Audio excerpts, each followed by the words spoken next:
ada problem isu yang sampai sekarang ini menjadi momok ya di kabupaten kita ini. Sebagian besar ini mata pencaharian petaninya itu di perkebunan karet. Menurut sudut pandang penyuluh pertanian dan BPP ini memahami persoalan ini seperti apa? Mencampurkan karet dengan bahan-bahan lain gitu kan, direndam dulu dan sebagainya gitu kan untuk meningkatkan. Padahal sejatinya itu akan menurunkan harga kita, menurunkan kualitas karet kita. Mohon maaf, terjadi lingkaran setan seperti itu kan.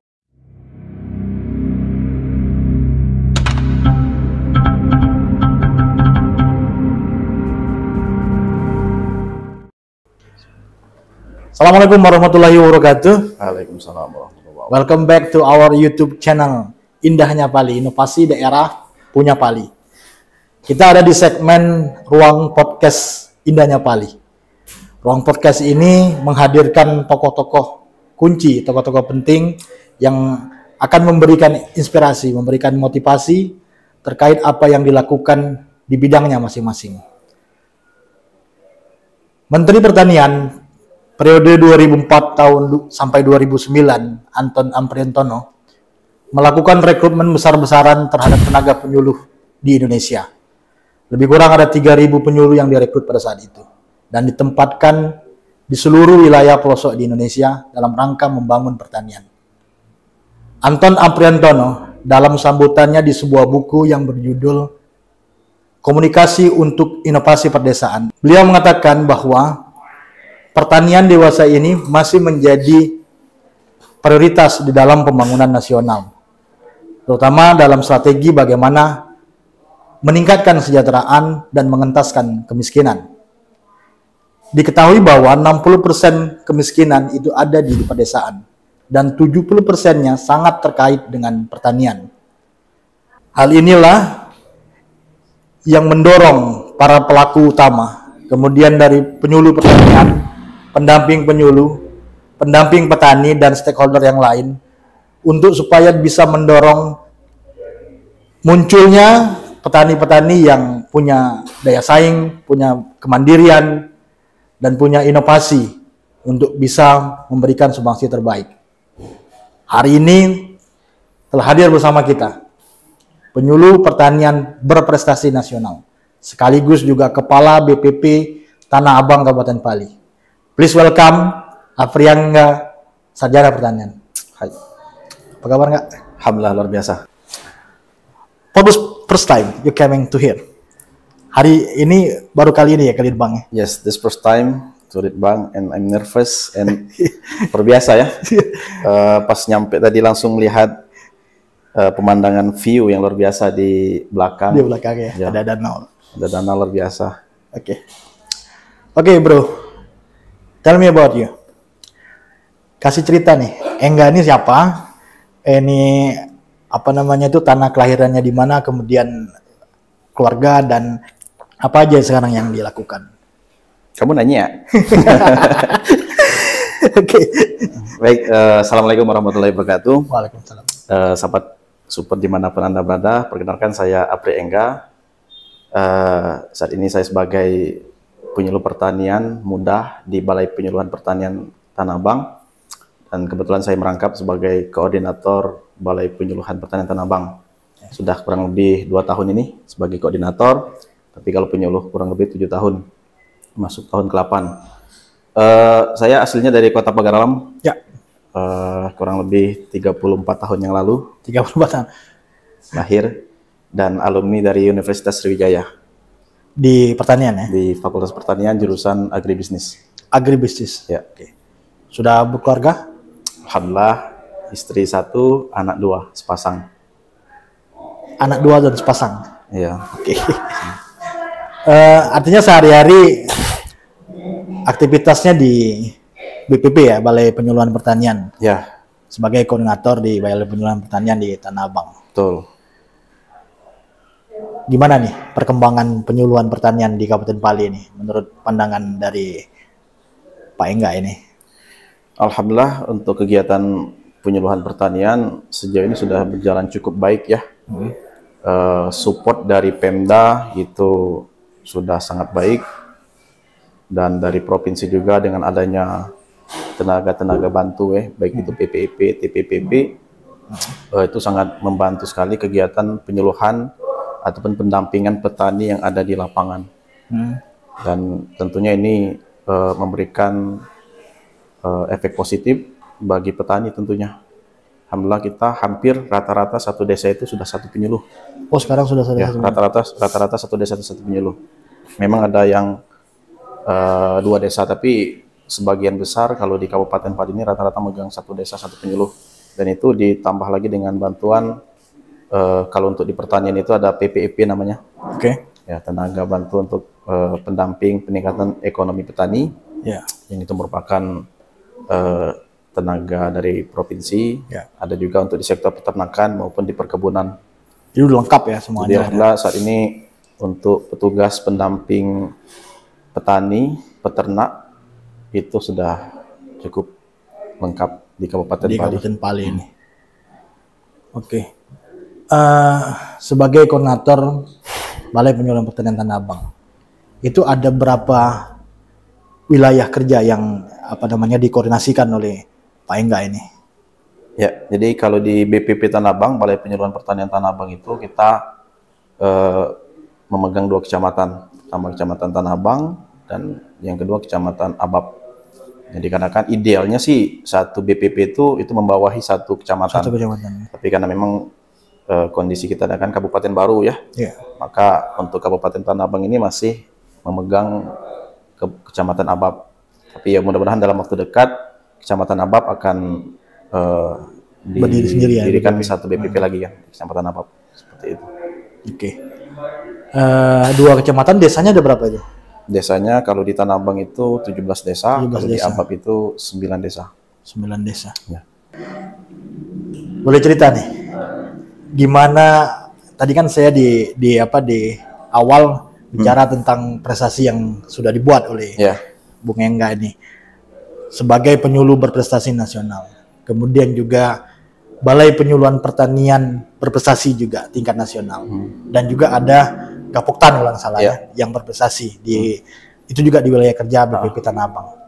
Ini prosesnya seperti apa nih sampai dari awal dan bisa jadi berprestasi di nasional ini? Baik.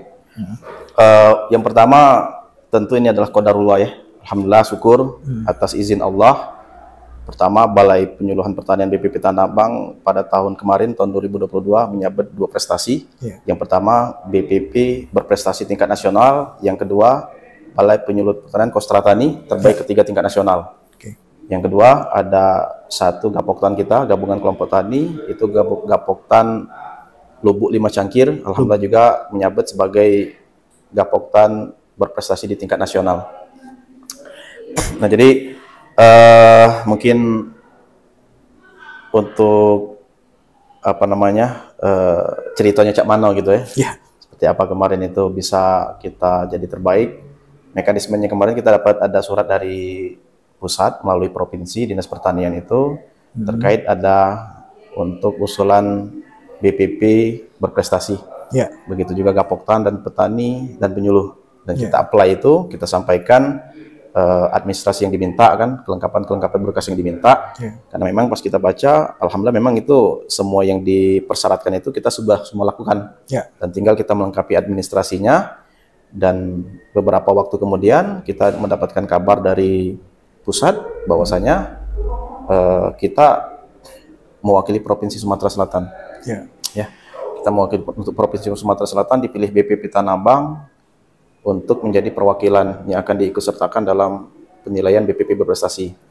Setelah itu kita ada tim dari pusat yang berkunjung ke kita, melaksanakan interview, kemudian menilai kegiatan kita, kelengkapan administrasi kita kan, sebagai balai penyuluhan, kegiatan-kegiatan penyuluhan yang ada di lapangan. Dan alhamdulillah kita juga mendapatkan apresiasi, kemudian kita masuk 10 besar. Ya, kita masuk 10 besar. Nah, di 10 besar inilah agak sedikit lebih detail ininya. Penilaiannya ya, lebih detail, lebih ketat. Sehingga kemarin itu kita interview karena mungkin posisi COVID ya. Jadi kita masih di interview via Zoom. Ya. Via Zoom pada saat itu kita diinterview, diwawancarai dan mempresentasikan kegiatan-kegiatan yang sudah kita laksanakan, dan alhamdulillah kita pada saat itu bisa menjawab setiap pertanyaan yang sudah disampaikan oleh tim penilai. Ya. Jadi suasananya kemarin itu seperti sidang skripsi, Pak. Ya, saya sendiri, inilah saya sendiri, di depan saya ini Zoom ya. Alhamdulillah kemarin itu kita dibantu oleh Kominfo. Saya ucapkan terima kasih juga pada Kominfo Bali yang kemarin mensupport untuk penilaian ya. Mereka membantu jaringan untuk tetap stabil, internet dan sebagainya. Kominfo sangat membantu kita sekali, sehingga sampai saya itu siap untuk presentasi aja. Ini kayak skripsi, di depan ini ada beberapa penilai, masing-masing penilai ini memberikan pertanyaan kan, pertanyaan masing-masing ya, seperti skripsi lah, sangat-sangat kritis, dan alhamdulillah kita mampu menjawab pertanyaan itu karena memang apa yang ditanyakan itu sudah kita actually did it ya, dilakukan. Mulai dari administrasi, mulai dari bagaimana kita data-data informasi kita sudah terangkum semua dalam simultan. Kita juga punya medsos sebagai wadah untuk berkomunikasi dengan petani seperti itu kan. Di lapangan juga kita untuk program-program Kementerian Pertanian kita laksanakan dengan baik, dan alhamdulillah kita dapat menjawab itu. Dan setelah itu beberapa waktu kemudian kita dapat informasi kita dipanggil untuk mendapatkan apresiasi. Dan itu belum tahu yang keberapa kan. Nah, ketika di Jakarta, alhamdulillah diinformasikan kita terbaik ketiga. Seperti itu. Kira-kira itu ceritanya. Kalau ini penyuluh berprestasi? Kalau penyuluh berprestasi seperti itu juga. Polanya kemarin kita mendapatkan informasi surat dari kantor pusat, dari kementerian terkait usulan penyuluh berprestasi ya. Karena memang kebetulan momennya kemarin adalah diversifikasi pangan. Karena memang masalah pangan ini kan memang masalah yang sangat serius. Krisis pangan ini kan masalah yang bukan lagi masalah nasional, sudah masalah internasional, masalah global ya. Maka kemarin isu yang diangkat dalam penilaian itu adalah masalah ketahanan pangan. Nah, saya menyampaikan presentasi tentang diversifikasi pangan dengan produk mokaf. Kebetulan saya beberapa waktu lalu sempat mendapatkan pelatihan dan mendapatkan sertifikat dari Balai Penyuluhan Pertanian Lampung untuk pembuatan dan pengolahan tepung mokaf. Baik itu menjadi tepung sampai pengolahannya menjadi brownies, menjadi mie, menjadi kasavastik, cemilan kita sehari-hari. Dan itu yang saya tonjolkan kemarin. Jadi alhamdulillah kita tonjolkan di situ, kita presentasikan dengan baik pada para penilai. Alhamdulillah qadarullah juga ya. Mungkin masih banyak yang lain, tapi karena mungkin skenario dari Yang Maha Kuasa, akhirnya saya yang terpilih sebagai salah satu yang terbaik nasional. Karena dia match juga ya dengan tema yang diusung oleh. Nah, kita matchkan dengan tema yang ada. Kebetulan memang untuk mokaf itu kan satu produk yang tentu sangat ideal sekarang ini kan, di tengah krisis pangan yang ada. Kita harus pinter-pinter mencari alternatif komoditi ataupun produk yang bisa menggantikan beras seperti itu, menggantikan tepung. Tadi di depan saya bicara tentang rekrutmen yang dilakukan oleh Pak Anton dulu, Menteri Pertanian periode 2007 sampai 2009 nggak salah. Ada 3.000 yang direkrut. Perekrutan itu juga salah satunya untuk mendukung ketahanan pangan. Pada saat itu ada program yang namanya peningkatan produksi beras nasional P2BN. Itu adalah tantangan pada saat itu 2007 sampai 2009. Sekarang di 2023 dan seterusnya pasca pandemi ini dan banyaknya terjadinya krisis global, itu tantangannya udah beda lagi. Sekarang ini kita diambang resesi ekonomi global. Resesi ini juga berdampak terhadap ketahanan pangan masing-masing negara. Negara ini sekarang sudah, negara di seluruh dunia ini sudah ketar-ketir lah misalkan. Ada krisis yang terjadi, ada climate change, banyak sekali tantangan yang akhirnya membuat kita diambang krisis pangan. Ini mau tanya nih sama Engga, apa yang menjadi peran kira-kira yang bisa dilakukan penyuluh pertanian ini yang mendampingi petani setiap saat? Kira-kira apa nih yang bisa dilakukan? Baik, sebenarnya sederhana saja. Kalau kita nak mikir ke krisis pangan global itu kan sebenarnya terlalu jelimet. Tetapi sebenarnya kalau seandainya kita sebagai penyuluh itu menjalankan aktivitas pekerjaan kita sesuai dengan tupoksi kita, begitu juga dengan petani. Petani berusaha tani sesuai dengan anjuran, sesuai dengan pola pertanian terpadu. Insya Allah kita bisa tuntaskan itu. Kenapa saya katakan demikian? Karena gini, isu krisis pangan ini karena memang terjadi dikhawatirkan ke depan bakal terjadi krisis pangan ini. Nah, kalau kita yang ada di bawah ini, kalau kita benar-benar melaksanakan tugas kita sebagai penyuluh mendampingi petani dan petani juga bekerja ataupun berusaha bertani dengan baik, insya Allah itu akan optimal hasilnya. Karena apa? Karena memang kita secara langsung tidak mengalami dampak secara langsung ya. Tapi sekarang ini kan masih banyak hal-hal yang bisa kita optimalkan bagi petani itu agar hasil panennya itu bisa berlimpah. Seperti itu. Mulai dari kalau dulu kita kenal dengan panca usaha tani, ya bagaimana kita melakukan pengolahan tanah, bagaimana kemudian kita memilih benih yang baik.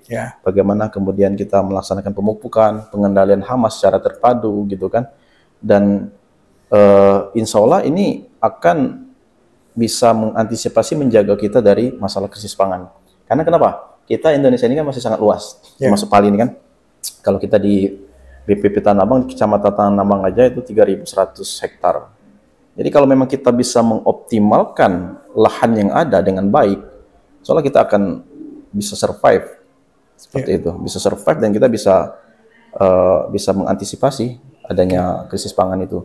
Nah, kondisi yang ada sekarang adalah Bang Hanif, memang idealita dalam bertani itu belum kita rasakan benar gitu kan. Masih banyak petani yang mungkin belum melakukan pengolahan lahan, mungkin juga benihnya juga mungkin benih masih turunan, belum benih bersertifikat berlabel gitu kan. Yang idealnya harusnya benih yang berlabel. Yang ketiga, pemupukan yang seharusnya ini menjadi salah satu pendongkrak produktivitas, namun mungkin masih jarang mupuk seperti itu. Karena ini sebenarnya kita fokus di situ. Kita yang di akar rumput ini harusnya lebih fokus di situ, baik kita sebagai penyuluh, sebagai pendamping petani, maupun petani juga sebagai pelaku utamanya harus bekerja ataupun berusaha dengan fokus, dengan sesuai dengan anjuran yang ada seperti itu. Jadi insya Allah masalah-masalah krisis pangan atau resesi global itu di tingkatan tataran bawah itu bisa kita selesaikan.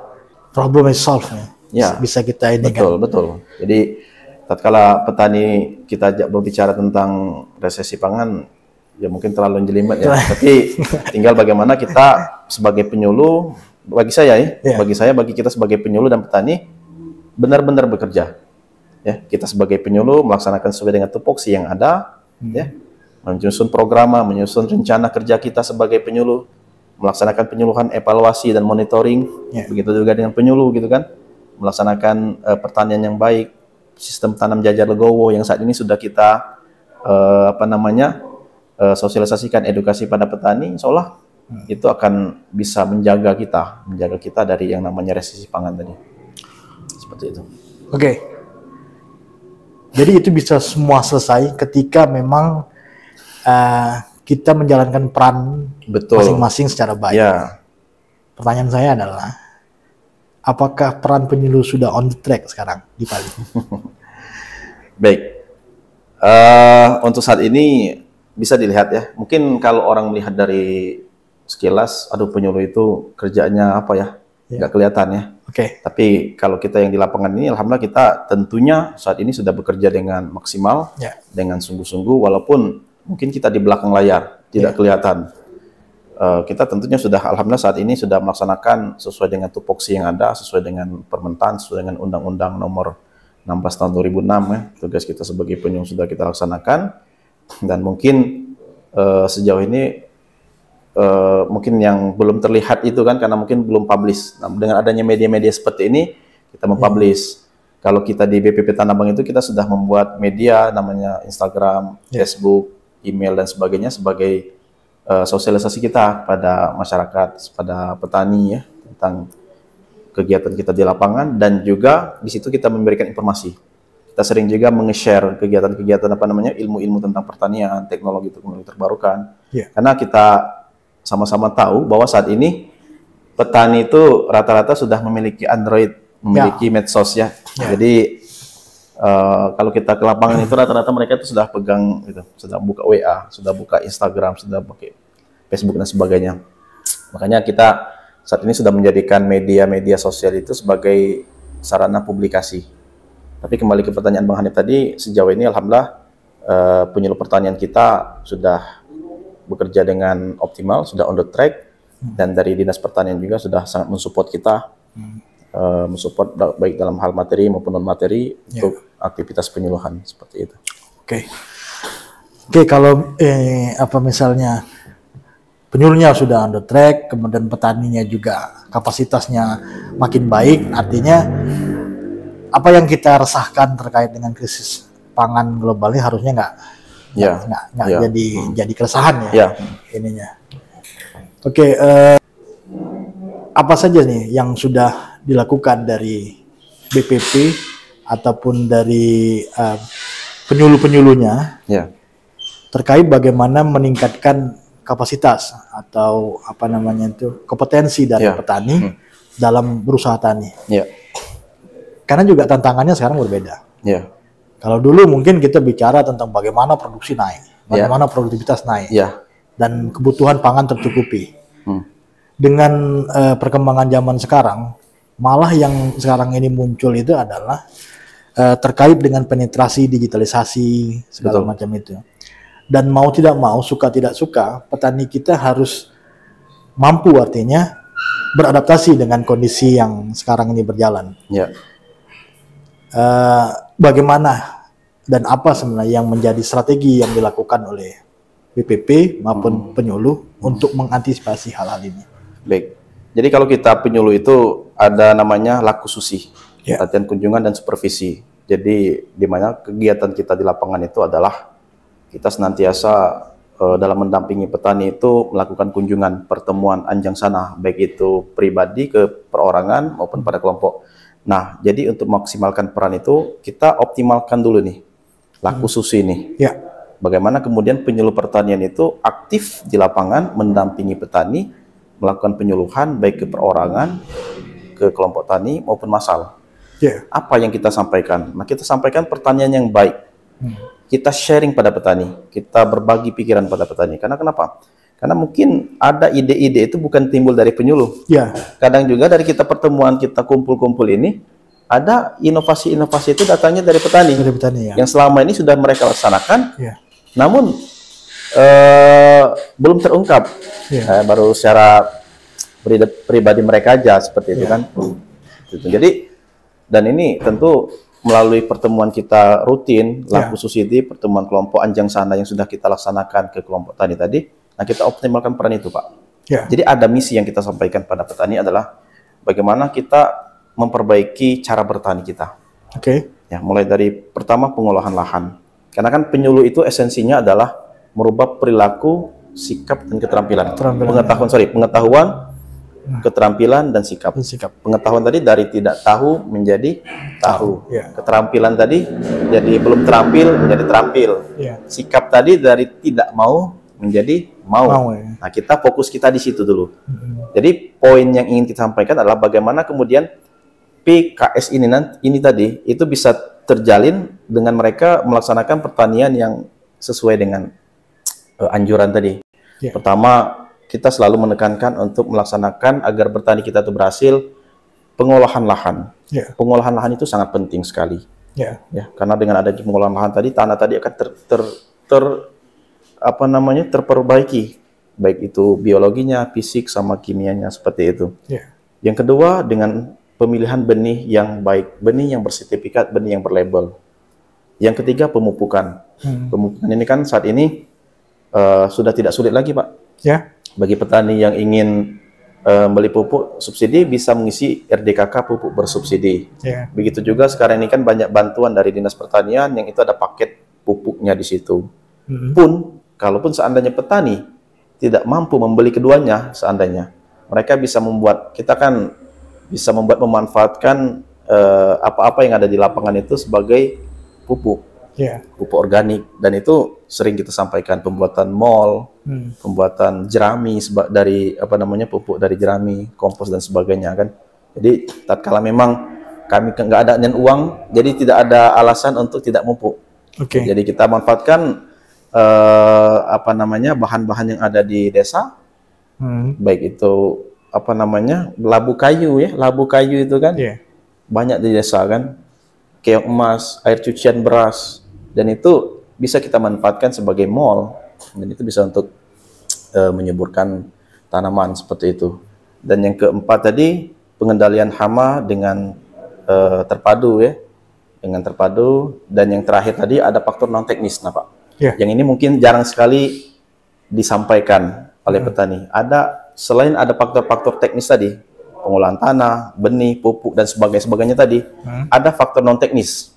Nah, ini menjadi misi kita juga, dan mungkin jarang juga disampaikan mungkin oleh penyuluh. Faktor non teknis ini padahal sangat menentukan. Apa tuh? Ya, faktor teknis ini sangat menentukan. Apa itu? Kedekatan hubungan kita dengan Sang Pencipta. Ya. Jadi kedekatan hubungan kita dengan Sang Pencipta itu sangat menentukan sekali keberhasilan usaha tani. Mau sebaik apapun bibitnya, benihnya, pengolahan tanah, pupuk yang terbaik sekalipun, tapi kalau tidak ada kedekatan dengan Sang Pencipta, maka itu akan sulit terjadi keberhasilan itu. Nah, inilah misi kita sebagai penyuluh untuk memperbaiki SDM ini, tidak hanya di bidang teknis saja, tetapi juga bagaimana kedekatan mereka dengan Sang Khalik. Makanya penyuluh pertanian itu selain menyampaikan tentang teknis, juga idealnya juga menyampaikan hal-hal yang demikian. Ini bukan hanya sekedar dakwah saja kan, tetapi karena memang jelas, karena rata-rata kan petani itu kan muslim ya. Kita muslim ini kan sudah Allah jelaskan dalam salah satu suratnya, wa may yattaqillaha yaj'al lahu makhraja. Barang siapa yang bertakwa kepada Allah, maka Allah akan mudahkan urusannya, dan akan diberikan rezeki dari arah yang tidak diduga. Dan ini sangat berkorelasi Pak Hanif antara keberhasilan usaha tani dengan kedekatan ini. Karena kalau menurut saya sudah 95% atau 98% keberhasilan usaha tani itu di faktor non teknis ini. Gitu. Jadi ikhtiar kita laksanakan, tawakal juga kita laksanakan. Jadi jangan sampai sikok-sikok. Kita hanya berdoa saja tanpa kita berusaha juga nonsen gitu kan. Jadi harus ada tawazun, keseimbangan antara dua ini. Jadi bagi kami penyuluh, dua poin ini yang tentunya harus dimiliki oleh kita sebagai insan pertanian agar terjadi keberhasilan. Karena saya pernah gini Pak Hanif, beberapa waktu lalu tahun 2018, pas di Palembang itu ada semacam reward ya untuk penangkar benih. Itu salah satu yang mendapatkannya itu dari Banyuasin. Saya dekati beliau, kebetulan BPC ya. Pak, nanya dong Pak, saya bilang kayak gitu. Gimana nih bisa kontrak berapa ton benih dengan perusahaan SHS dan PT Pertani gitu kan? Saya tanyakan seperti itu. Sederhana aja katanya. Saya berbudaya padi sebagaimana biasa katanya. Di pupuk benih yang berlabel.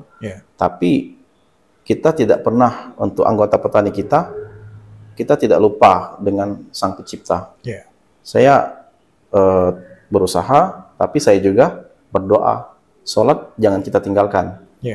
Nah, fenomena sekarang ini mungkin ketika kita melihat petani, kadang lupa waktu sholat gitu. Alasannya apa? Alasannya kotor. Ya, kotor, badan saya kotor, banyak lumpur. Padahal untuk sholat itu tidak harus bersih nian gitu kan. Yang penting terhindar dari najis sama hadas. Kalau kotor cuma lumpur, kalau di situ nggak ada najis hadas, tetap oke. Nggak apa-apa sholat. Atau yang kedua, Pak susah banyu. Nggak ada alasan. Banyu itu air mineral yang kecil, yang harga 500-an itu bisa cukup untuk wudhu itu. Itu bisa cukup untuk wudhu. Jadi tidak ada alasan bagi petani untuk tidak sholat ketika waktunya sudah tiba kan. Karena memang ini sangat menentukan sekali Pak Hanif. Nah, itu faktor non teknis ini tadi. Dan saya sudah sempat melaksanakan riset kecil Pak Hanif terkait faktor non teknis ini tadi. Karena kita di umat muslim ini kan, karena petani kita rata-rata muslim nih. Ya. Kita sebagai umat muslim ini ada kewajiban yang namanya zakat pertanian, Pak Hanif. Oke. Yang ini mungkin Belum ya. mohon maaf, terkadang penyuluh juga mungkin belum paham. Ya. Dan mungkin kita terlalu fokus di teknis. Ya. Jujur saja mungkin kita selama ini hanya terfokus di teknis. Tapi kita melupakan faktor non teknis, faktor keberkahan usaha itu. Ya. Nah, kita jelas syariat Islam bagi pertanian tanaman pangan itu ada zakat yang harus dikeluarkan. Ya. Zakat pertanian. Kalau zakat pertanian itu dia ketika sudah sampai ke nisab. Hisabnya. Nisab itu takarannya ya. Takarannya zakat. Nah, kalau seandainya zakat emas itu dia ke 83 gram emas itu wajib dizakatkan. Nah, kalau kita di pertanian ini ada khusus. Ya. Zakat pertanian ini untuk tanaman pangan ini khusus dia. Jadi memang Islam itu sudah mengatur sedemikian rupa untuk di sektor pertanian ini, khususnya di tanaman pangan ini, khususnya di beras ini. Jadi kalau dari dalil yang ada itu ketika nisabnya sudah mencapai 652 kilo atau 6 pikul, kalau gitu. Kalau atau mungkin kalau hitungan orang Tanah Abang itu 250 kulak. Kulak. Jadi kalau kita di situ makin kulak. Ya, mungkin jadi jangan heran Pak Adi mungkin kalau nanya berapa Pak produksi kita? Produksi kita 1000 kulak. Nah, jadi takarannya seperti itu. Jadi kalau 400 kulak itu dia 1 ton. 1 ton ya. Jadi kalau kurang lebih potensi ketika nisabnya sudah mencapai 652 kilogram ataupun 6 pikul itu sudah wajib dizakatkan 10% kalau dia yang non irigasi. Tapi kalau dia irigasi dia 5%. Oke. Jadi ada perbedaan nih Pak Hanif, Bang Hanif, antara yang irigasi dengan yang non irigasi. Kenapa irigasi dia cuma 5%? Karena kalau irigasi ini dia ada modal lain ya. Betul, karena ada biaya yang dikeluarkan. Mungkin biaya untuk nyiram dan sebagainya gitu kan. Tapi kalau yang non irigasi seperti kita di wilayah Kabupaten Pali ini dengan memanfaatkan alam, maka itu 10%. Berarti kalau seandainya 600 kilo gabah kering panen, maka zakat yang dikeluarkan adalah 60 kilo. Waduh, besar ya. Ya besar karena mungkin kalau kita belum terbiasa. Tapi kalau sudah kita terbiasa, insya Allah itu jadi hal yang biasa. Karena kalau tidak kita keluarkan, maka Allah akan mengeluarkan dengan caranya sendiri. Ya, karena banyak cara Allah dengan mengeluarkannya, bisa jadi dengan gagal panen, hama, penyakit dan sebagainya. Kembali ke saya sampaikan tadi, saya sudah melaksanakan riset kecil, penelitian kecil tentang zakat pertanian ini. Jadi Pak Hanif, ada beberapa sampel yang saya ambil yang memang kita ajak melaksanakan zakat pertanian ini. Subhanallah, hasilnya pada tahun yang selanjutnya itu meningkat. Saya tidak percaya. Ini saya sampai merinding ini kan, menyampaikan ini kan. Saya sampaikan dan alhamdulillah petani tadi dia ikut ya Pak. Yang penting kita ini berkah katanya kan. Maka mereka melaksanakan zakat pertanian ini diberikan pada anak yatim fakir miskin, kaum duafa, dan alhamdulillah pada tahun selanjutnya ia mendapatkan hasil yang cukup melimpah seperti itu. Dan ini beberapa orang yang sudah kita jadikan sampel untuk zakat pertanian ini ternyata memang berhasil. Ternyata memang keberkahan itu ada seperti itu. Tapi kok mungkin ada pertanyaan, banyak kok yang nggak zakat pertanian tapi berhasil juga enggak? Oh, banyak nih yang zakat pertanian tapi berhasil atau orang-orang lain gitu kan? Tadi keberkahannya itu Pak Hanif. Keberkahannya seperti apa? Mungkin harta yang ia peroleh tadi mungkin habis-habis, tidak keruan. Tapi kalau seandainya zakat pertanian tadi dia ada keberkahan di situ. Ada keberkahan tadi anaknya sekolah maju gitu kan. Dan istilahnya tuh rumahnya jadi rumah gitu kan. Tapi kalau memang dia nggak berkah tadi ya mungkin habis-habis baik, beli ke minuman, main perempuan, nauzubillah dan sebagainya gitu kan. Seandainya itu kan. Ataupun yang lain, kalaupun seandainya keluarga sakit segala macam. Iya, keluarga sakit dan sebagainya ini karena tidak berkah tadi gitu. Jadi banyak kejadian mungkin yang kita alami di lapangan itu yang mungkin ya saya melihat sendiri seperti itu. Ada juga case Pak Hanif yang dia sudah maki pupuk baik benih yang benih yang bersertifikat.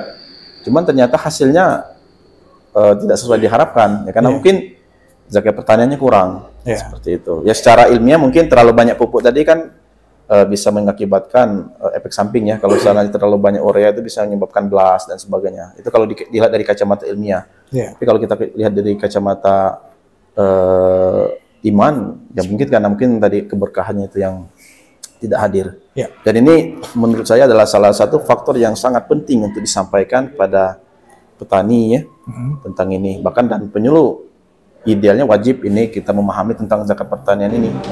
Karena tadi saya sampaikan, mau sebagus apapun teknologi pertanian yang kita laksanakan, tapi kita melupakan tentang kedekatan hubungan kita dengan Yang Maha Kuasa, kita tidak melaksanakan zakat pertanian, maka tentu akan sangat sulit. Ya kan, mungkin banyak hama dan sebagainya, penyakit tanaman dan sebagainya. Mungkin itu adalah cara-cara dari Yang Maha Kuasa untuk mengambil hak yang mungkin belum kita keluarkan. Jadi lebih baik kita keluarkan ini daripada Allah dengan cara Allah sendiri mengeluarkannya. Seperti itu. Jadi mungkin ini terlihat seperti ceramah Pak Adit ya, tapi sesungguhnya tidak. Tapi sesungguhnya ini adalah memang sesuatu yang memang kalau memang pertanian pengen maju, faktor non teknis ini harus benar-benar kita perhatikan. I agree with you. Setuju saya. Karena begini, konsep pertanian ini kan konsep melakukan usaha itu memang harus dengan izin Yang Maha Kuasa. Kenapa?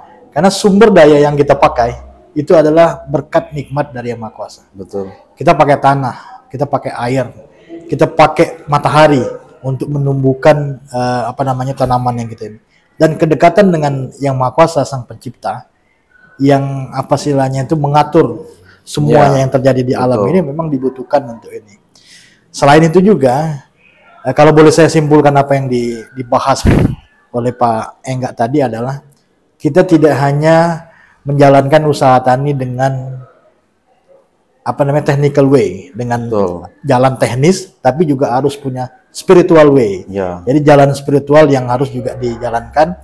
Dan ternyata memang itu berdasarkan hasil riset yang tadi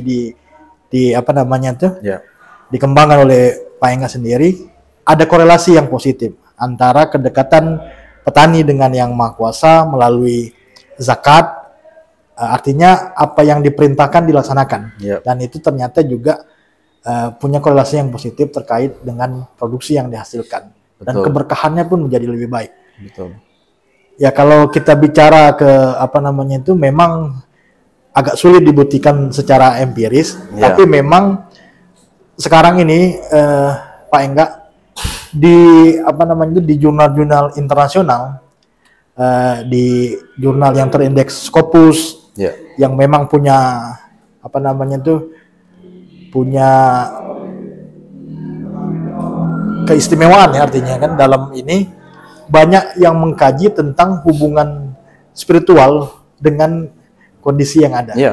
Di Inggris itu, di Oxford segala macam itu banyak di jurnal yang, apalagi di London ya, London sekarang ini Muslim itu berkembangnya dengan baik. Bahkan wali kotanya juga Muslim sekarang ini.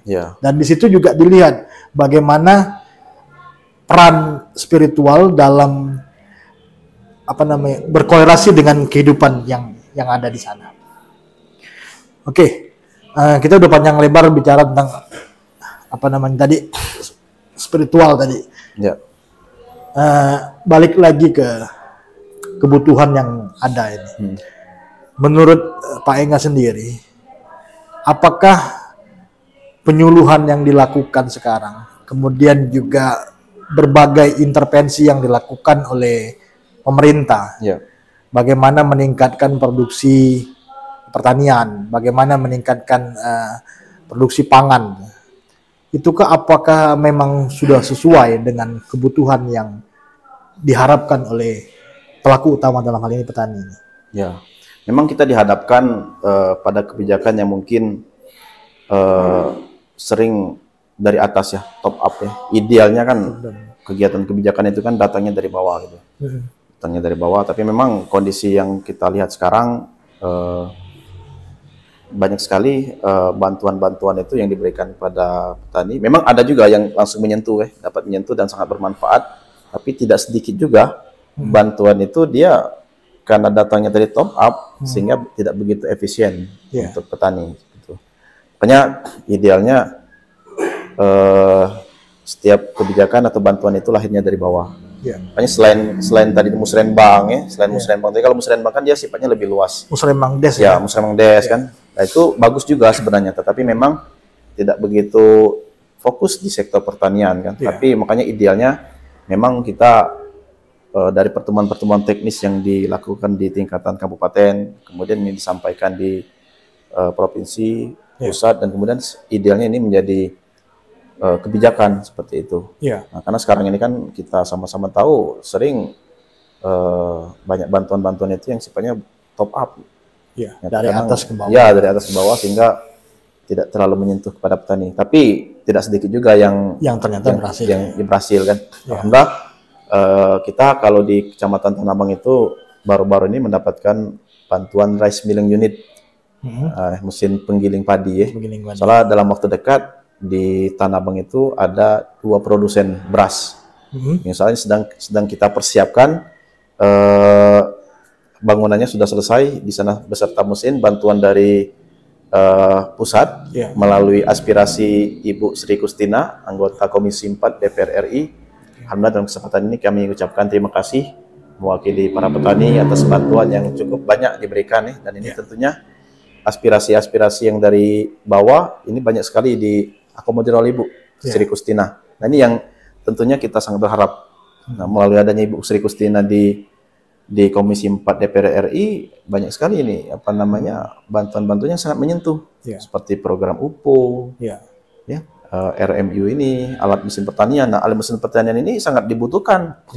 Yang diturunkan nih alat power thresher, traktor, dan sebagainya ini sangat bermanfaat untuk petani. Alhamdulillah ini sangat sesuai dengan peruntukan yang ada seperti itu. Nah, kembali ke seperti rice milling unit tadi, soalnya dalam waktu dekat kita di Kabupaten Pali ini akan menjadi produsen beras. Mudah-mudahan doakan saja teman-teman sekalian, karena mesin yang ada sekarang ini kapasitasnya 1,5 ton sekali produksi. Bisa menghasilkan 1,5 ton beras. Dan dia sudah ada klasifikasinya.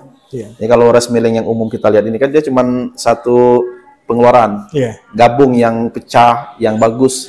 Tapi rice milling ini enggak, dia ada kelas-kelasnya, ada yang premium, medium, ada yang pecah-pecah. Sehingga kita bisa menentukan grade-grade yang ada dengan harga tertentu seperti itu kan. Nah ini kami di tataran penyuluh sedang mempersiapkan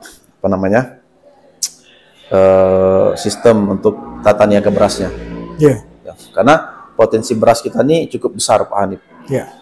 Setiap musim itu ratusan ton yang kita hanya menjual Kita hanya menjual gabahnya saja. Gabah kering panen. Nah, bayangkan ketika gabah kering panen itu hanya 4.000 sampai 5.000 per kilo.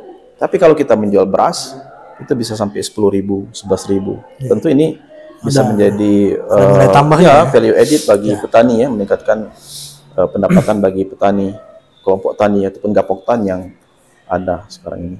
Mohon doa, insya Allah dalam waktu dekat kita akan memiliki beras sendiri khas Pali, beras Pali. Selama ini yang belum ada RMU itu ya di Pali. Selama ini sudah ada RMU, Pak Hanif. Tapi RMU yang ada sekarang itu dia sifatnya hanya jasa. Oh gitu. Ya. Sekarang ini RMU sekarang ini jasa penggilingan, ada sekian persen untuk RMU. Tapi dewasa ini belakangan sudah mulai tergerus, sudah mulai banyak yang gulung tikar. Karena sekarang ini sudah banyak RMU keliling. Bermotor itu. Yang lebih efisien. Jadi selama ini kan petani itu mengantarkan ke RMU. Pabrik ya. Butuh tenaga, butuh waktu dan sebagainya. Nah, sekarang ini sudah ada motor yang dia siap datang ke tempat petani dengan harga yang sama. Ya, makanya saya katakan pada kelompok tani penerima manfaat itu yang ada di Desa Pandan dan Desa Raja, kalau seandainya RMU ini dikelola hanya untuk jasa, maka yakinlah ini tidak akan lama. Karena akan kalah dengan yang keliling-keliling tadi.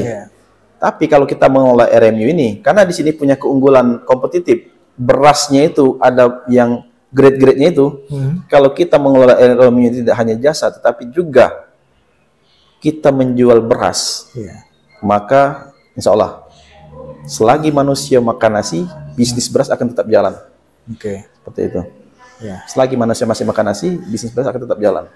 Makanya investasi yang tidak sedikit dari Kementerian Pertanian melalui aspirasi Ibu Sri Kustina ini harus kita manfaatkan dengan maksimal dan diharapkan ini bisa memberikan kesejahteraan bagi kelompok tani penerima. Artinya prospeknya luar biasa ya di beras ini. Sangat luar biasa. Jadi kita di BPP Tanah Abang itu untuk pendampingan petani di sektor kemitraan ini tidak hanya di tata niaga beras saja insya Allah nanti, tapi kita juga sudah sejauh ini sudah mendampingi petani dalam bermitra dengan perusahaan dalam hal penangkaran benih. Jadi alhamdulillah saat ini kita sudah di wilayah Kecamatan Tanah Abang itu sudah memproduksi benih sendiri. Yang benih ini sudah kita pasarkan di beberapa daerah di Sumatera Selatan benih. Jadi saat ini kita Kabupaten Pali sudah memproduksi benih sendiri, benih padi sendiri, Pak Hanif. Jadi kita sudah mulai, walaupun kabupaten baru, tapi kita sudah mulai mensejajarkanlah diri dengan kabupaten-kabupaten penghasil padi. Jadi semuanya digarap ya, dari mulai hulu, dari mulai benihannya sampai nanti di pengolahan, pasca panen, ada RMU, dan nanti juga ada produk beras yang akan di di launching insya Allah dalam waktu dekat, mohon doanya saja. Ini berita positif nih bagi Pali yang mungkin selama ini beras yang hadir di pasar-pasar itu rata-rata dari luar semua. Kita belum punya original beras ini dari Pali target kita nanti beras yang ada di Pali ini disuplai dari RMU itu. Makanya nanti mungkin kita akan berkolaborasi dengan beberapa instansi ya, mungkin nanti dengan dinas sosial, dinas koperasi, termasuk juga dengan Ditbang nanti bagaimana kemudian kita bisa membumikan produk-produk Pali ini, karena tidak kalah berasnya juga pulen kok, seperti itu. Ini ada berita baru positif, ada beras yang mungkin bisa kita angkat menjadi produk unggulan di Pali. Tapi di sisi lain ada juga persoalannya, ada problem isu yang sampai sekarang ini menjadi momok ya di kabupaten kita ini. Kita tahu bahwa Pali sebagian besar ini mata pencaharian petaninya itu di perkebunan karet. Dan sekarang tadi terkait dengan bargaining atau posisi tawar petani karet ini, ini sangat rendah sebenarnya. Di mana margin yang didapatkan dari harga karet itu yang didapatkan petani ternyata kecil sekali. Ini kenapa? Kemungkinan besar tadi persoalannya adalah di tata niaga karet yang mungkin carut marut ya. Kita tidak dikembangkan secara baik sehingga banyak market tunnel atau saluran pemasaran yang akhirnya mengambil margin yang harusnya menjadi milik petani. Ini kira-kira menurut sudut pandang penyuluh pertanian dan BPP ini memahami persoalan ini seperti apa?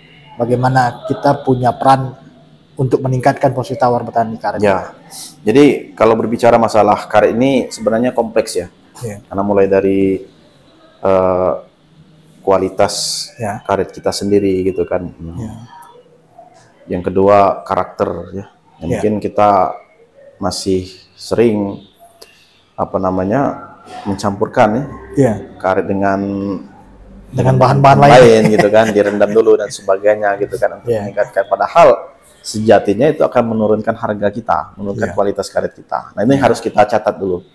Jadi sekarang ini kan mohon maaf terjadi lingkaran setan seperti itu kan. Jadi dari petani tadi oknum ya, saya tidak katakan petani ya, tapi ada beberapa oknum petani tadi yang masih mungkin masih memasukkan bahan-bahan yang tidak seharusnya dimasukkan gitu kan. Dan dari oknum dari pembeli tadi juga masih memainkan timbangan dan sebagainya, sehingga lingkaran-lingkaran setan inilah yang kemudian memperburuk sistem tata niaga karet kita. Nah, makanya untuk mengurai benang ini, yang pertama memang kita harus bermain bersih. Dari petaninya juga harus buang jauh-jauh lah yang apa namanya masukin pampers segala macam itu kan, kita berusaha untuk sebersih mungkin. Karena tatkala bongkahan karet kita itu bersih, mudah-mudahan nanti akan dinilai baik. Kalau dinilai baik, harganya juga akan tinggi. Begitu juga dengan pedagang. Berusaha untuk jujur gitu kan, karena ini menyangkut masalah keberkahan nanti. Bagaimana kita memberikan anak istri kita, tapi kalau kita bermain di angka-angka timbangan. Ini yang pertama. Yang kedua terkait masalah tata niaga yang benar kata Pak Hanim tadi, rantainya yang cukup panjang ya. Nah, jadi pemerintah sendiri, Dinas Pertanian ini ada program yang namanya UPPB ya. UPPB. UPPB ini usaha apa? Unit pengolahan pemasaran ya. Pemasaran bokar ya. Unit pengolahan dan pemasaran bokar. Yang ini di beberapa desa itu sudah ada. Nah, sebenarnya ini adalah salah satu ikhtiar dari kita, dari pertanian untuk memastikan bahwasanya petani ini bisa mendapatkan harga yang terbaik. Nah, tinggal bagaimana pengelolaan di lapangan ini nanti, tentunya berdasarkan pendampingan dengan penyuluh juga nanti kan. Ini bisa baik. Nah, ini sudah mulai kita laksanakan di beberapa desa untuk UPPB ini, dan ini tentunya sangat mempersingkat. Dari UPPB ini bisa memotong rantai, dia bisa nanti langsung ke pabrik itu. Nah, ini tahapan yang saat ini sedang kita laksanakan seperti itu.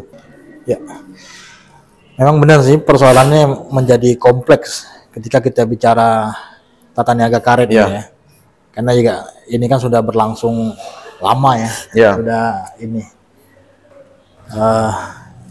Tapi ini tetap harus menjadi perhatian, karena memang kalau kita bicara tentang pertanian, pertanian itu kalau dalam bahasa Inggrisnya itu agriculture. So we talking about culture. Jadi tidak hanya bicara tentang apa namanya itu usaha tani, tapi ada budaya. Kenapa budaya? Karena sebenarnya begini, mungkin dalam benak petani karet sendiri dengan harga karet yang rendah, kemudian juga sekarang ini juga apa namanya bahan substitusinya juga sekarang sudah ditemukan dari kerak bumi, kemudian dari kerak bumi, dan produsen yang membutuhkan karet juga sekarang sudah pakai karet sintetis lebih banyak. Jadi otomatis ini juga secara global juga permintaan juga akan makin menurun. Inilah yang menyebabkan kondisi di mana karet kita ini harganya sangat fluktuatif, tergantung dengan harga minyak bumi. Nah, kondisi inilah yang sebenarnya menjadi dilematis ya. Karena di satu sisi kita secara teknis memahami betul bahwa dari tata niaga yang begitu panjang, kemudian dari apa namanya tuh produk global yang pemasarannya juga sekarang makin tergerus oleh banyaknya kemungkinan. Di sisi lain tapi kita punya culture, punya kebudayaan, kayaknya udahlah di sini baik gitu kan, dipertahankan gitu karetnya. Nah, kira-kira ada nggak strategi dari penyuluh pertanian? Bagaimana ada semacam diversifikasi usaha untuk petani karet? Tadi kan kita udah bicara diversifikasi pangan, terkait bangkitan pangan. Arti ini kan bicara diversifikasi usaha terkait ketahanan usaha. Karena kita butuh petani kita tetap punya mata pencarian yang baik, punya hasil dan pendapatan yang juga baik juga. Tapi gimana ya kalau kita misalnya berharap dengan karet ini ya, dengan persaingan dan ini juga akan menjadi ini. Apa saja nih yang sudah dilakukan oleh kawan-kawan di lapangan, penyuluh dan BPP, bagaimana diversifikasi usaha ini bisa dilakukan oleh petani kita? Baik ya. Jadi untuk diversifikasi usaha itu bisa kita laksanakan pada saat peremajaan karet ya. Di peremajaan karet itu kita kan saat ini di Kabupaten Pali sedang mengembangkan talas beneng ya. Talas beneng. Itu Bupati langsung ya? Termasuk alhamdulillah Pak Bupati kita, Pak Haji Heri Amarindo sudah menanam sendiri. Dan ini bisa dijadikan kolaborasi pada saat petani meremajakan karet itu bisa ditanam talas beneng. Nah, seperti itu. Jadi apa namanya, kegiatan tumpang sari itu sangat positif itu untuk bisa memberikan tambahan bagi petani. Itu yang pertama. Yang kedua, tentunya bagi petani-petani karet yang tentunya dihadapkan pada ketidakpastian harga ya. Ya. Karena mungkin ini di luar kewenangan mereka kan, dan di luar kewenangan kami juga sebagai penyuluh. Ya. Karena kami penyuluh mekanisme pasar ya. Ya, kalau mekanisme pasar di tataran global itu kan kita nggak ikut situ. Karena kami fokus penyuluh ini hanya di tadi pengetahuan, keterampilan, sikap. Nah, bagaimana petani ini bisa bertani karet dengan baik seperti itu kan? Mereka bisa mendapatkan kesejahteraan dari karet ini gitu kan? Ya. Nah, jadi upaya-upaya yang sudah kita laksanakan sejauh ini, tadi kita bisa mengupayakan mereka pada saat peremajaan itu pastikan itu jangan cuman karet saja gitu kan, tumpang sari lah, talas bening, jagung juga bisa gitu kan, kacang dan sebagainya. Jadi bisa memberikan pendapatan bagi mereka, atau mungkin mereka bisa juga uji coba gitu kan. Jadi kalau seandainya mereka ada lahan karet, ya juga tanam komoditi-komoditi lain yang mungkin bisa memberikan penghasilan mereka seperti itu. Karet tetap mungkin, tapi mereka juga tanam yang lain gitu, berusaha tanam yang lain seperti kacang tanah gitu kan, ataupun jagung. Jagung itu Pak Hanif cukup besar potensinya. Kalau kita pasarnya juga sangat terbuka lebar. Itu jagung itu bisa sampai 8 ton per hektar gitu. Jadi mungkin petani-petani juga yang karet ini kalau masih ada punya lahan lain ya, bisa mungkin menanam jagung seperti itu. Jadi sebagai untuk menambah pendapatan mereka, atau mungkin kalau seandainya mereka ini kalau agak lebih ekstrim dikit nih ya, mereka punya 2 hektar. Nah, coba sehektar ini di apa namanya, diganti dengan jagung misal, ataupun diganti dengan komoditi lain. Karena memang kalau kita maju itu memang kita harus keluar dari zona nyaman. Kita harus mencoba sesuatu yang baru. Kalau seandainya kita tahu ini tidak pasti, sudah coba kita cari yang lain kira-kira itu kan. Nah, mungkin ini agak ekstrim dikit. Tapi memang kembalikan pada petani, mereka yang punya lahan gitu kan. Tapi kalau saya pribadi sih, kalau memang saya punya lahan, kondisi seperti ini, saya punya lahan seandainya 2 hektar ya, saya coba 1 hektar ini coba komoditi lain yang tentunya bisa memberikan penghasilan yang besar seperti itu. Jadi bukan berarti kita suruh mereka beralih ke produk komoditi lain, enggak gitu ya. Tapi ya kita berpikir rasional Pak Hanif, berpikir rasional bagaimana kemudian mereka bisa survive. Mereka bisa survive ya, penting ideal, tapi realita harus kita lihat, makan, biaya sekolah dan sebagainya. Maka jagung itu salah satu harus bisa menangkap peluang. Jagung itu termasuk komoditi yang memiliki nilai ekonomi tinggi. Dia 3-4 bulan sudah panen, setahun bisa 2 kali. Sekali panen bisa 8 ton. 1 kilo itu sekitar 3.000 lah paling murah. 3.000, 3 kali 8 berapa? 24 ya. Dan sebenarnya you actually did it. BPP Tanah Abang mencontohkan itu dengan menebang karet. dan diganti dengan komoditas lain. Itu apa tuh ini yang mendasari itu? Karena setahu saya di belakang BPP Tanah Abang punya banyak tuh karet. Jadi gini, memang kita hasil dari musyawarah sebelumnya. Kita kan penyuluh ini ada pertemuan rutin, pertemuan 2 mingguan. Nah, di pertemuan 2 mingguan itu kita menampung masukan. Pertama, laporan dari masing-masing penyuluh, kegiatan yang selama 2 minggu ke belakang, dan mereka juga memberikan masukan. Nah, ada juga masukan dari beberapa teman-teman itu, bagaimana kita kan ada kurang lebih 1/4 hektar di belakang BPP itu, lahan yang mungkin hasil karetnya nggak begitu optimal. Padahal kalau seandainya kita dengan lahan 1/4 hektar itu ditanam tanaman hortikultura, tanaman pangan, maka itu akan memberikan hasil yang melimpah. Saya itu ada tetangga saya di Prabu Muli itu, dia lahannya sangat kecil, berapa kapling, mungkin 2 kapling, ukuran mungkin 10-30 kali ya, 10-30, itu bisa cukup untuk anaknya sekolah dengan lahan yang dengan lahan sekecil itu. Pergiliran kacang, kadang juga jagung, kadang beberapa komoditi lain kan, kadang kangkung, bayam dan sebagainya, itu luar biasa kan. Bisa memberikan ini. Makanya kemarin kami berpikir seperti itu, ada kurang lebih 1/4 hektar karet itu yang mungkin harganya saat ini kurang begitu stabil ya. Makanya ini adalah kita musyawarahkan, oke, bismillah, kita jadikan percontohan. Ada kurang lebih 1/4 hektar karet itu yang mungkin harganya saat ini kurang begitu stabil ya. Makanya ini adalah kita musyawarahkan, oke, bismillah, kita jadikan percontohan. Saya patok itu ada prinsip yang kami pegang di situ adalah 3E. Apa tuh? E yang pertama adalah edukatif. Edukatif. Maka ini kita jadikan, karena kita kan BPP terbaik nih, BPP kawasan terbaik, maka kita tunjukkan petani-petani ke sini bisa belajar. Ini jadikan lahan percontohan, edukasi, bagaimana pemupukannya, bagaimana pengendalian hamanya, bagaimana kemudian nanti sampai tata niaga, Pak. Misalnya kan nanti sampai tata niaga, kita kebetulan kalau saat ini kita nanam kacang tanah gitu kan. Nanti sampai tata niaga, analisa usaha tani itu kita buat. Kita sampaikan kepada petani, Pak, ini dengan lahan segini, kita dengan kacang tanah ini menghasilkan segini nih. Gitu loh. Nah, ini edukatif, jadi bisa jadi demplot percontohan. Yang kedua estetik. Estetik ini harus memiliki nilai seni. Jadi saya harapkan, nanya lanjut sampai di sini. Ini bisa nanti tempat orang selfie, berfoto. Kita punya grand design ke depan itu bisa jadi apa namanya ya, ada tanaman-tanaman buah yang kemudian tanaman-tanaman hias juga bisa jadi orang tuh bisa foto-foto selfie di situ. Berrekreasi lah. Jadi nggak sekedar ngantor tapi juga ada rekreasi. Petani-petani juga di situ bisa nanti ke sana kan, selfie-selfie dan sebagainya kan. Yang ketiga ekonomik.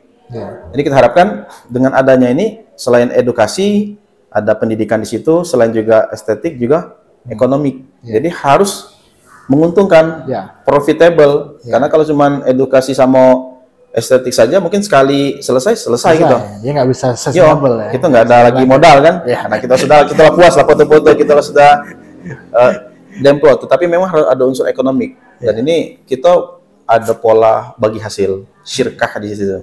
Ada kerjasama antara pengelola dan pemilik. Nah ini yang kemudian pengen kami sampaikan ke petani, Pak. Makanya saya lebih menekankan salah satu permasalahan utama petani itu adalah masalah permodalan. Di mana-mana. Makanya pemerintah melalui Kementerian Pertanian telah mengeluarkan KUR ya. KUR itu cukup kecil 6%. Tapi bukan saya tidak mendukung program KUR itu. Tetapi saya lebih menganjurkan kalau memang ada peluang untuk syirkah, untuk kerjasama dengan pola bagi hasil, why not? Karena itu tentu akan lebih menguntungkan. Dan ini prinsip juga mungkin lebih berkah seperti itu. Kalaupun memang harus terpaksa minjam, maka kita menyarankan di perbankan syariah seperti itu. Tapi memang secara umum kami ingin mengedukasi dari adanya demplot ini, bagaimana kemudian masalah permodalan ini bisa kita atasi dengan pola kerjasama, pola syirkah istilahnya, pola kemitraan, kolaborasi. Jadi permodalan tadi ada pemodal, ada pelaku. Nah mereka ini dan BPP yang temukan. BPP yang menemukan seperti itu. Nah kita sedang mimpi saya seperti itu, Pak. Jadi permasalahan permodalan ini bisa kita selesaikan dengan sistem bagi hasil. Dan ini seolah mengandung lebih berkah dan juga lebih saling menguntungkan gitu. Jadi antara pemodal dengan ini tadi sama-sama pengen untung seperti itu. Semakin tinggi hasil yang diperoleh ini, semakin tinggi juga nanti pengembalian ataupun feedback untuk pemodal tadi. Sistemnya bagi hasil. Sistem bagi hasil. Kalau kesananya pinjaman bunga, dia yang punya bunga tadi, yang punya pinjaman tadi, dia nggak mau tahu. Yang penting berhasil atau enggaknya. Berhasil 6% harus kembali. Tuh, nanti tidak ada unsur kebersamaan, tidak ada unsur rasa memiliki ya, self of belongnya gitu nggak ada gitu. Nah, ini kalau kita pola bagi hasil ini, itu insya Allah. Dan ini sudah saya terapkan. Saya beberapa waktu lalu sempat sewa lahan di wilayah binaan saya, dan saya terapkan pola ini. Bagi hasil. Saya pola bagi hasil. Saya tidak mengupah. Kalau upah kan dia selesai ngupah, selesai, bukan tanggung jawab aku lagi. Karena saya sudah buat pola yang pertama itu pada tahun pertama saya nyewa itu saya upah. Garap saya upah orang, nanam saya upah orang, bersihin lahan upah orang, mupuk upah orang. Cuman mereka nggak ada rasa memiliki. Ya aku yang penting dapat gaji selesai. Terserah lah mau jadi. Terserah. Tapi kalau dengan pola bagi hasil, nah ini ada modal sekian, hasilnya nanti sekian persen untuk Bapak, sekian persen untuk aku. Bagus buruknya semakin bagus ini hasil padi ini, Bapak juga nanti akan semakin besar hasilnya. Akhirnya dia benar-benar ini ketika apa siang-siang, sore-sore dibakar apa namanya rumput-rumput tadi gitu kan, disiangi sehingga mereka merasa memiliki. Dan dia juga punya keinginan supaya betul, dia memiliki keinginan untuk besar. Karena semakin besar ini semakin besar juga porsi bagi hasil dia. Nah ini Pak Hanif yang bagi saya pribadi ini jadi mimpi saya dan ini sedang saya terapkan di BPP Tanah Abang ya. Dan mudah-mudahan ini bisa kita biaskan, bisa kita resonansikan ke petani-petani yang lain gitu kan, bahwasanya ada loh skema permodalan petani yang tentunya ini akan tentu menguntungkan juga dengan pola kemitraan. Dan ini juga insya Allah ini akan kita terapkan di pola beras dan usaha beras. Nanti kami sedang membuat pola kerjasamanya itu kemitraan. Jadi kita mungkin bukan minjam dana di bank ya, karena bank juga mungkin tidak galak minjam karena kita belum ada ini ya. Dan memang kita akan mencoba dalam pengelolaan bisnis beras petani kita ini dengan sistem kemitraan. Jadi ada investor, masuk investor berapa, dilihat berapa nilai investornya, mungkin pola seperti saham itu kan, 5 juta mungkin minimal, 10 juta, 15 juta dan sebagainya. Nanti tatkala selesai proses produksi, kan bisnis beras ini kan pada musim tertentu saja kan. Kalau lagi tidak musim beras mungkin dia tidak begitu banyak. Nanti setelah selesai produksi baru kita hitung hasilnya berapa dan dibagikan sesuai dengan porsi masing-masing. Sesuai dengan investasi dia. Semakin besar investasi, semakin besar. Jadi berapa investasi dibagi dengan total investasi dikalikan dengan untung, nah itulah yang didapat. Kami sedang merancang itu. Dan ya mohon doa, mudah-mudahan ini bisa mengangkat juga ya nama Pali di kancah daerah ataupun di kancah nasional, insya Allah.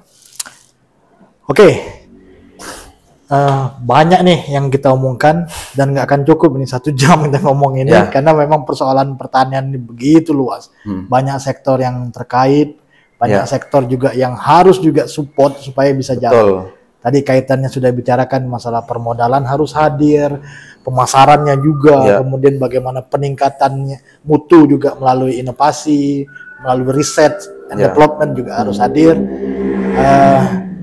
Kami berterima kasih sekali nih kehadiran Pak Engga selaku penyuluh pertanian lapangan yang memang dia keep in touch dengan petani di lapangan yang mengerti betul persoalan yang dihadapi oleh petani kita dan apa saja yang mesti kita intervensi misalnya dari pemerintah untuk bisa ikut serta mensupport peningkatan kualitas mutu produk di Kabupaten Pali di pertanian.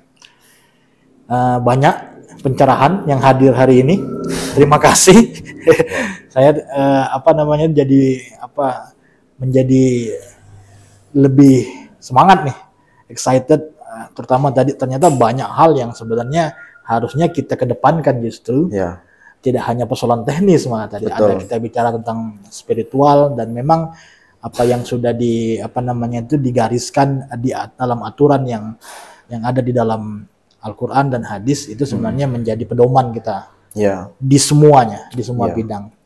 Tadi ada persoalan zakat yang saya garis bawahi, kemudian ada persoalan sirkah bagi hasil bagi hasil yang sebenarnya jauh lebih kayak win-win solution. Jadi semuanya dapat berkah, semuanya dapat untung dan semuanya happy.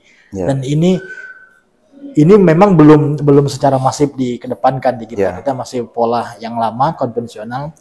Namun ini menjadi alternatif untuk ke depan dan kami di Litbang juga bersedia nanti membantu mengkaji ini, melakukan riset terkait apa yang tadi ini kan. Ini juga sebenarnya satu inovasi sebenarnya sudah hadir di kita bahwa itu juga harus. Cuman kita membutuhkan pengkajian seberapa dampaknya ke depan. Sekali lagi terima kasih Pak Engga atas kehadirannya.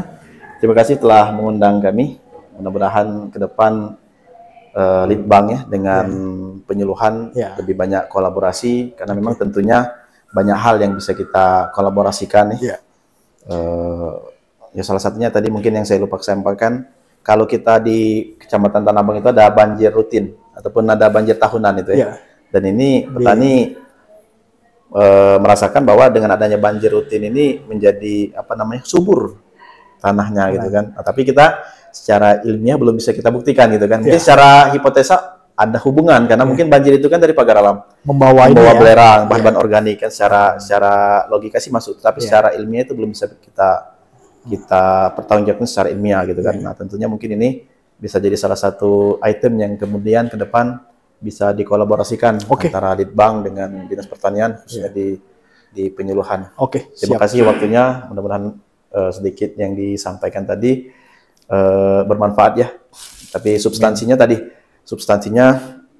untuk membangun pertanian itu tidak hanyalah cukup di faktor teknis.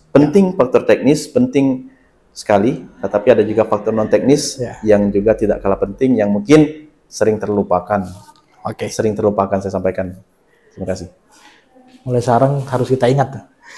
Artinya memang ini. Baik, terima kasih atas perhatiannya, pemirsa Indahnya Pali. Sampai jumpa lagi di podcast berikutnya. Assalamualaikum warahmatullahi wabarakatuh. Waalaikumsalam warahmatullahi wabarakatuh. Bali Bangga siap!